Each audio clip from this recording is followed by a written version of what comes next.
નમસ્કાર મિત્રો, welcome back to this channel. તો આજે આપણે ફિલ ઇન ધ બ્લેન્ક્સ જોઈશું, એટલે કે ખાલી જગ્યા જોઈશું. હવે આ ગ્રામરનો પોર્શન છે, ઠીક છે. તો આમાં આપણે જોઈશું સ્ટોરી છે એક, અને સ્ટોરીમાં વચ્ચે વચ્ચે ખાલી જગ્યા છે. હવે એ ખાલી જગ્યામાં શું આવશે એ આપણે અહીંયા તમારે લખવાનું છે. એકચ્યુઅલી તમારે પોતાની નોટપેનથી લઈ અને પછી જોવાનું છે કે ક્યાં કયો આન્સર આવશે. હવે આન્સરમાં કેવું છે, અહીંયા ક્લિયરલી લખેલું છે કે રીડ ધ ફોલોઈંગ સ્ટોરી, એટલે કે નીચેની સ્ટોરી વાંચો. ફિલ ઇન ધ બ્લેન્ક્સ એટલે કે ખાલી જગ્યા પૂરો વિથ શેનાથી પૂરવાની? Am, is, are, was, were, has, have અને હેડ. તમને અહીંયા ફિક્સ આપી દીધું છે કે am, is, are, was, were, has, have અને હેડ.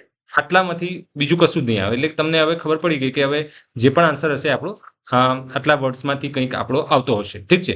હવે આપણે અહીંયા સ્ટોરી શું છે સમજવાની છે, અને એના અનુરૂપ જે પણ વર્ડ્સ અહીંયા ખૂટતો વર્ડ્સ હોય એ આપણે મૂકવાનું છે, એટલે મતલબ કે ખાલી જગ્યા પૂરવાની છે. તો તમે તમારી રીતે અહીંયા પહેલા સ્ક્રીનશોટ લઈ લો અને એના આન્સર લખો. ઠીક છે. અને પછી આપણે એને આન્સર તમે મેચ કરો અને કોને કેટલા સાચા પડે એ કમેન્ટમાં લખજો પ્લીઝ. ઠીક છે, જેથી કરીને તમે પ્રેક્ટિસ થાય. હા, સાચા ખોટા પડવા એક અલગ વસ્તુ છે. એ કેવું છે કે આપણે લર્નિંગ પ્રોસેસમાં બધું જ થાય. ઠીક છે, એટલે એ જ આપણે શીખવાનું છે. એટલે બિંદાસ તમારે જેટલા સાચા પડે એટલા લખજો પ્લીઝ કમેન્ટમાં. ઓકે, તો જેટલા બી સાચા પડે. ઠીક છે. હવે અહીંયા એક સ્ક્રીનશોટ આ લઈ લો, કેમ કે આખી સ્ટોરી છે આ રીતે. ઓકે, આઈ હોપ કે તમે સ્ક્રીનશોટ લઈ લીધો છે. તો હવે આપણે સ્ટાર્ટ કરીએ. હવે જો સ્ટોરી આ રીતે સ્ટાર્ટ થાય છે. અ ફાર્મર ખાલી જગ્યા 5 સન્સ. હવે અહીંયા ફાર્મર, અહીંયા ઇઝ 5 સન તો ના આવે, આર ના આવે, કેમ કે આ જે છે એ ફાર્મર 5 સન્સ એટલે ફાર્મર ને 5 છોકરા, એટલે શું હોય કે એ હેઝ, હેવ યા તો હેડ આવે. બરાબર. શું આવે? હવે ફાર્મર છે તો થર્ડ પર્સન થયું. બરાબર. હવે આ સ્ટોરી અગર પાસ્ટમાં હોય તો હેડ આવશે, કારણ કે પાસ્ટમાં હેવ હોય કે હેઝ હોય એનું હેડ જ થાય. બરાબર. અગર વર્તમાનમાં હોય તો ફાર્મર હેઝ 5 સન્સ એવું આવશે. ઠીક છે. તો અહીંયા આપણને એક ડિસિઝન અહીંયા નથી લઈ શકતા કે હેઝ આવે કે હેડ આવે. કંઈ વાંધો નહીં, આપણે થોડું આગળ જોઈશું કે આગળ સેન્ટેન્સમાં કોઈ સેન્ટેન્સથી આપણને ખબર પડી જશે કે આ પાસ્ટમાં સ્ટોરી લખાઈ છે કે પ્રેઝન્ટમાં છે. એટલે સ્ટોરી હોઈ શકે, પ્રેઝન્ટમાં બી હોઈ શકે. ઠીક છે, કે કોઈ ઓબ્ઝર્વેશન હોય એના વિશે. હી ખાલી જગ્યા વેરી વરીડ અબાઉટ ધેમ, એટલે ચિંતિત. વરીડ, અહીંયા જો વેરી વરીડ અબાઉટ ધેમ, અહીંયા વરીની જગ્યાએ વરીડ આવ્યું, એટલે કે સેકન્ડ ફોર્મ છે. WORRY, વરી જે વર્ડ છે એટલે કે વર્બ છે, ક્રિયાપદ છે, એનું વરીડ થયું એટલે કે સેકન્ડ ફોર્મ. એટલે એનો મતલબ એ થયો કે આ પાસ્ટમાં છે. ઠીક છે. હવે આપણે અહીંયા જોઈ શકાય કે પાસ્ટમાં હોય તો અહીંયા શું આવશે? હેડ આવશે. બરાબર. શું આવશે? Had. A farmer had 5 sons. Okay, અહીંયા આપણે હેડ લખી દીધું. તો તમારો આન્સર મેચ કરજો. અહીંયા આવશે હેડ. ઠીક છે, HAD, had. He very worried about them. He અહીંયા શું આવશે? હી હવે પાસ્ટમાં આવી ગયું એટલે એમ, ઇઝ, આર તો નહીં આવે. ઠીક છે. હવે શું આવશે? અહીંયા વોઝ કે વર આવશે, કેમ કે એ સ્થિતિ દર્શાવે છે. વરીડ અબાઉટ ધેમ એટલે કે એની એક સ્થિતિ છે. બરાબર. એ સ્થિતિ દર્શાવવા માટે શું હોય કે એ અવસ્થા કે સ્થિતિ દર્શાવવા માટે વોઝ કે વર આવે. હી સાથે શું આવે? He was. શું આવશે? હી વોઝ આવશે. He was very worried about ધેમ. બરાબર. એ એમના વિશે ચિંતિત હતો. એને 5 છોકરા હતા અને એ એમના વિશે ચિંતિત હતો એવું બતાવ્યું. ફાર્મર હતો, એને ફાર્મરને 5 દીકરા હતા અને એ એમના વિશે ચિંતિત હતો એવું કહે છે. બરાબર. અહીંયા બહુવચન હોત તો વર આવત, યુ હોત તો વર આવત. વર મતલબ WERE, આ વરની વાત છે. ઠીક છે. તો અહીંયા પરંતુ હી સાથે શું આવે? હી, શી, ઇટ સાથે વોઝ આવશે. બરાબર. યુ સાથે વર આવે, આઈ સાથે વોઝ યા તો વર, આઈ વર. બરાબર. આઈ વોઝ બી લખી શકાય. અને તે સાથે શું આવે? વર આવશે. બરાબર. એ રીતે પછી જોઈએ દે ખાલી જગ્યાએ સ્ટ્રોંગ એન્ડ હાર્ડ વર્કિંગ. દે, અહીંયા જો દે આવી. બરાબર. હવે પાસ્ટમાં છે તો શું આવશે? દે વર. દે વર સ્ટ્રોંગ એન્ડ હાર્ડ વર્કિંગ. અહીંયા લખી દઈએ, વ્યવસ્થિત લખાય. દે વર. બરાબર. દે વર સ્ટ્રોંગ એન્ડ હાર્ડ વર્કિંગ. હવે આ એમની સ્થિતિ બતાવે છે કે એ કેવા છે. તો સ્ટ્રોંગ અને હાર્ડ. દે આર ના આવે, કેમ કે પાસ્ટમાં છે એટલે એમ, ઇઝ, આર તો આવશે નહીં. બરાબર. દે સાથે આર આવે પરંતુ આર તો ના આવે. ઠીક છે. એટલા માટે અહીંયા શું આવશે? વોઝ કે વર. હેવ, હેઝ ના આવે, કેમ કે અહીંયા શું એની માલિકી નથી બતાવતા. They has strong and hard working એ ખોટું છે. એ માલિકી બતાવતું હોય કે તો હેવ કે હેડ કે હેઝ વિશે આપણે વિચારી શકીએ, પરંતુ એવું તો કંઈ છે નહીં. એટલે સ્થિતિ બતાવે છે, એમની સ્થિતિ છે, એમની કન્ડિશન છે, તો એ બતાવવા માટે એમની અવસ્થા છે, તો એ બતાવવા માટે શું વપરાય? એમ ઇઝ આર યા તો વોઝ વર. હવે પાસ્ટમાં છે એટલે વોઝ યા તો વર આવે, પરંતુ બહુવચન છે એટલે કે વર આવશે. બરાબર? એ રીતે એકદમ ક્લિયર છે. ઠીક છે, આઈ હોપ કે તમને સમજાતું હશે properly. But they were always quarrelling. જો અહીંયા પણ સ્થિતિ બતાવી છે, એટલે ઓલવેઝ ક્વોરલિંગ એટલે ક્વોરલ એટલે ઝઘડવું. તે હંમેશા ઝઘડતા હતા. દે વર ઓલવેઝ ક્વોરલિંગ. 5 દીકરા હતા, પરંતુ એ બધા ઝઘડતા હતા. બરાબર? વિથ વન અનધર એટલે કે એકબીજા સાથે, વિથ વન અનધર એટલે એકબીજા સાથે ઝઘડતા હતા. અહીંયા જો સ્થિતિ બતાવી એટલે વોઝ વર આવી, એટલે વર આવી. બરાબર? તે સાથે વર. ઠીક છે. The farmer wanted his sons to stop quarrelling. The farmer wanted એ ઈચ્છતો હતો એમના દીકરા લડવાનું બંધ કરે, ઝઘડવાનું બંધ કરે, એવું ઈચ્છતો હતો. He wanted to have peace and unity among them. એ એવું ઈચ્છતા હતા કે એ બધા વચ્ચે પીસ એટલે કે શાંતિ સ્થપાઈ રહે અને યુનિટી એટલે કે એકતા જળવાઈ રહે, એવું ઈચ્છતો હતો. હી વોન્ટેડ ટુ વોન્ટ એટલે કે ઈચ્છવું, એન્ડ વોન્ટેડ એટલે કે ઈચ્છતો હતો. But words of advice or scolding did not have any effect on this young people. But words and advice એટલે કે words of advice, words of એટલે એડવાઇસ એટલે કે જે સલાહ સૂચન કરતા હોય, અને સ્કોલ્ડિંગ એટલે કે એમને ઠપકો આપતા હોય, એ did not have any effect, એની કોઈ ઇફેક્ટ આ લોકો ઉપર ન હતી, એવું કેવું છે. આ young people on this young people એટલે કે આ છોકરાઓને વિશે વાત છે. આ યંગ પીપલ એ બીજું કોઈ નહીં, પરંતુ આ જે 5 છોકરાઓ છે એમની ઉપર કોઈ જ અસર નથી. એને એડવાઇસ આપે કે એમને લડે કે એમને ઠપકો આપે, એની કોઈ જ અસર ન હતી. બરાબર? હી ખાલી જગ્યા અન આઈડિયા. હી ખાલી જગ્યા an idea. He was an idea એવું તો આવે ને કે એ કોઈ આઈડિયા નથી, એ એની સ્થિતિ બતાવતું નથી. બરાબર?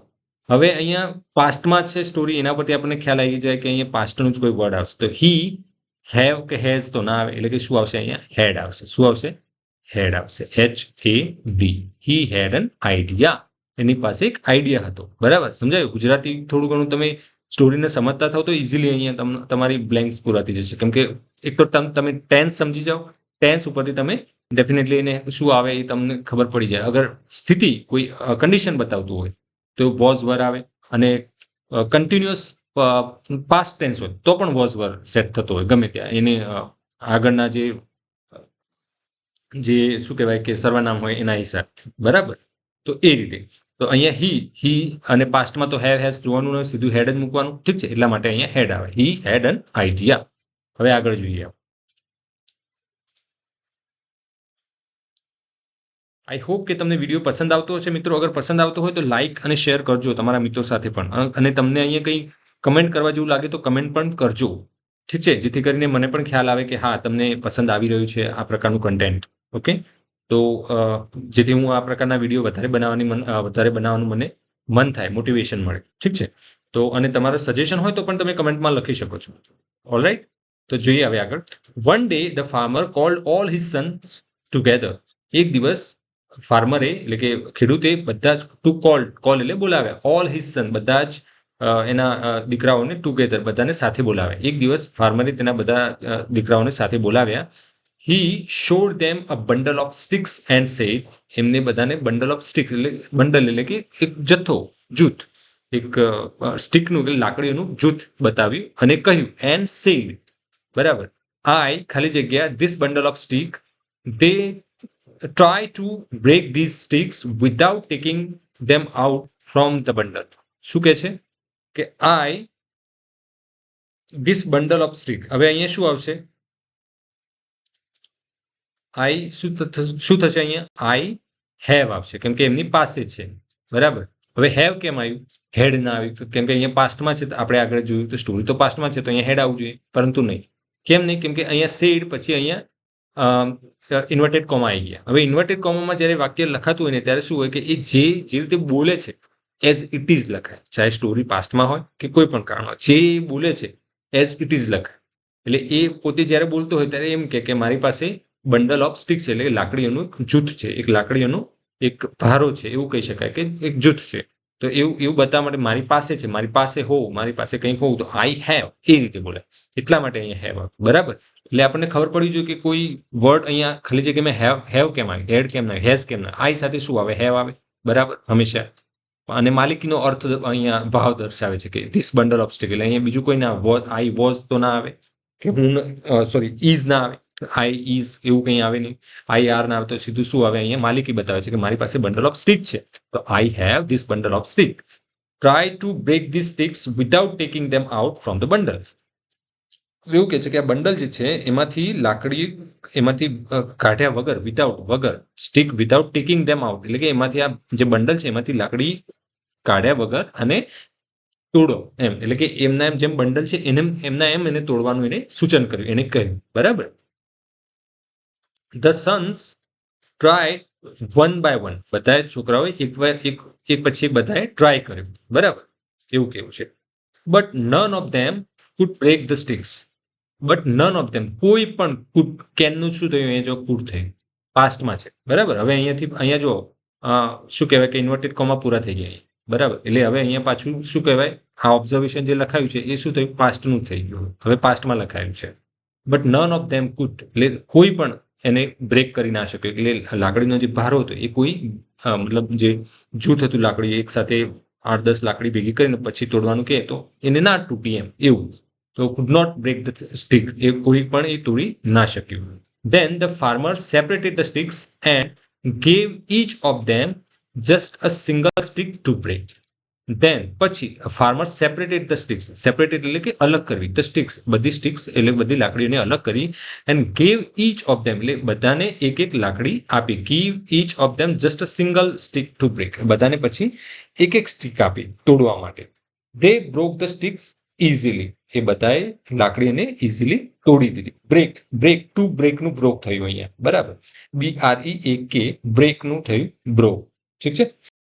ધ ફાર્મર સેડ આઈ ખાલી જગ્યા યોર ફાધર. હવે તમે જુઓ અહીંયા ડબલ ઇન્વર્ટેડ કોમા છે. બરાબર, હવે ડબલ ઇન્વર્ટેડ કોમા આવી ગયા એટલે એ જે સમય જે કંઈ બોલે છે એ એઝ ઇટ ઇઝ અહીંયા લખાયું છે, એટલે કે એ પોતાની સ્થિતિ બતાવે છે અહીંયા. બરાબર, આઈ ખાલી જગ્યા યોર ફાધર, તો આઈ એમ યોર ફાધર, આઈ સાથે શું આવશે, એમ આવશે, કેમ કે એ વખતે પ્રેઝન્ટ ટેન્સમાં વાત કરે છે, એમના છોકરાઓની સામે ઉભા રહીને વાત કરી રહ્યા છે, એટલે એમને સમજાવે છે કે નાવ આઈ એમ યોર ફાધર, એવું કેવું છે. કેમ કે અહીંયા જો હવે શું કહેવાય, વોઝ વર્તો આવે ને, કેમ કે પાસ્ટનું તો છે નહીં સેન્ટેન્સ. બરાબર, અહીંયા ડબલ ઇન્વર્ટેડ કોમામાં આવી ગયું એટલે એઝ ઇટ ઇઝ બોલે છે. ઠીક છે, તો અહીંયા શું આવશે, આઈ એમ યોર ફાધર.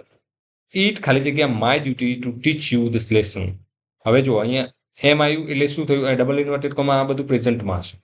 બરાબર, તો એટલે કે એ જે રીતે બોલે છે એ એઝ ઇટ ઇઝ આવશે. હવે અહીંયા એવું થાય કે એ જે ઓબ્ઝર્વેશન શું હોય કે ધારો કે અહીંયા કોઈ બોલે કે આઈ વોઝ યોર ફાધર, એવું તો આવે નહીં. બરાબર, સિમ્પલ આપણે એક લોજિક લગાવીએ કે ચલો એમ જ કેમ મૂકી, વોઝ મૂકી તો શું થાય, આઈ વોઝ યોર ફાધર, એવું તો થાય નહીં, કેમ કે ફાધર પોતે સામે ઊભા છે અને એવું કે હું તમારો પિતા હતો, એવું થાય ના. આઈ એમ યોર ફાધર, હું તમારો પિતા છું. રાઈટ. હવે it was my duty to teach you this lesson, એવું તો અહીંયા શરતો નથી, કેમ કે એ મારી ડ્યુટી હતી to teach you this lesson, એવું તો થાય નહીં. બરાબર, પરંતુ આપણે it is my duty to teach this lesson, એવું થાય. It is my duty to teach you this lesson. The sticks, લાકડીઓ, the sticks ખાલી જગ્યા strong when they are united. હવે તમે જુઓ અહીંયા પ્રેઝન્ટમાં છે, the sticks are strong when they are united, એ રીતે આવશે. બરાબર, કેમ કે અહીંયા સ્ટિકની કન્ડિશન બતાવે છે, એટલે સ્ટિકમાં હવે જ્યારે કન્ડિશન બતાવે ત્યારે એમ ઇઝ આર આવે. બરાબર, પ્રેઝન્ટમાં વાત કરતા હોય ને કોઈની કન્ડિશન બતાવે, સ્થિતિ બતાવે ત્યારે એમ ઇઝ આર આવે. હવે સ્ટિક્સ એ બહુવચન છે તો ઇઝ તો આવશે નહીં. બરાબર, એટલે શું આવે, આર આવશે. આઈ સાથે એમ આવે તો આર આવશે. બરાબર, strong when they are united. A single stick ખાલી જગ્યા less strength, single stick is less strength આવશે નહીં, આવે, કેમ કે ઇઝ કોઈ અર્થ જ થતો નથી. ઠીક છે, તો અ સિંગલ સ્ટિક અહીંયા શું બતાવે છે, એની કંઈક ક્વોલિટી બતાવે છે, એટલે કે અહીંયા કંઈક any single stick has less strength એવું આવે, કેમ કે એની માલિકી બતાવે. સિંગલ સ્ટિકની જોડે શું છે તો કે ઓછી તાકાત છે, એવું. એક સિંગલ સ્ટિક હોય એની સાથે ઓછી તાકાત છે, એની પાસે ઓછી તાકાત છે, એવું બતાવે છે. અલોન ઇટ ખાલી જગ્યા weak, alone it is weak, is આવશે. શું આવશે, ઇઝ આવશે. અલોન ઇટ ઇઝ વીક, એટલે કે જ્યારે એકલી હોય ત્યારે વીક છે, એટલે કે નાજુક છે. બરાબર, એની સાથે આમાં કોઈ બળ નથી એમ, એવું.